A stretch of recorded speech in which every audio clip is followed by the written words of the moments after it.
गांव में एक गरीब ब्राह्मण रहता था। वह बहुत ही विद्वान और धार्मिक था, लेकिन उसके पास धन की कमी थी। एक दिन वह जंगल से गुजर रहा था तो उसने एक सांप को फंसा हुआ देखा। सांप बहुत ही भयानक दिख रहा था, लेकिन ब्राह्मण को उस पर दया आ गई। उसने सांप को जाल से मुक्त कर दिया। सांप ने ब्राह्मण से कहा, आपने मेरी जान बचाई है, मैं आपका आभारी हूं। मैं आपको इसका इनाम देना चाहता हूं। ब्राह्मण ने कहा, मुझे किसी इनाम की आवश्यकता नहीं है, मैंने तो बस अपना कर्तव्य निभाया है। लेकिन सांप ने ब्राह्मण को बहुत आग्रह किया और उसे एक सोने का सिक्का दिया। ब्राह्मण ने सिक्का ले लिया और घर चला गया। अगले दिन ब्राह्मण फिर जंगल में गया।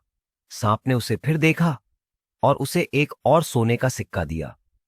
इस तरह सांप रोज ब्राह्मण को एक सोने का सिक्का देने लगा।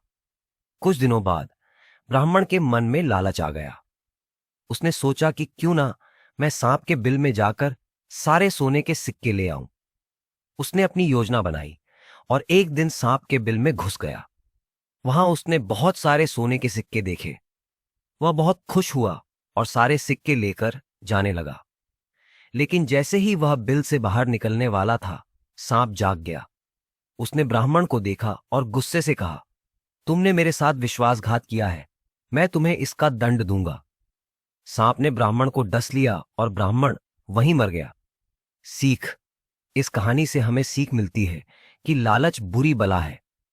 हमें कभी भी लालच में आकर गलत काम नहीं करना चाहिए।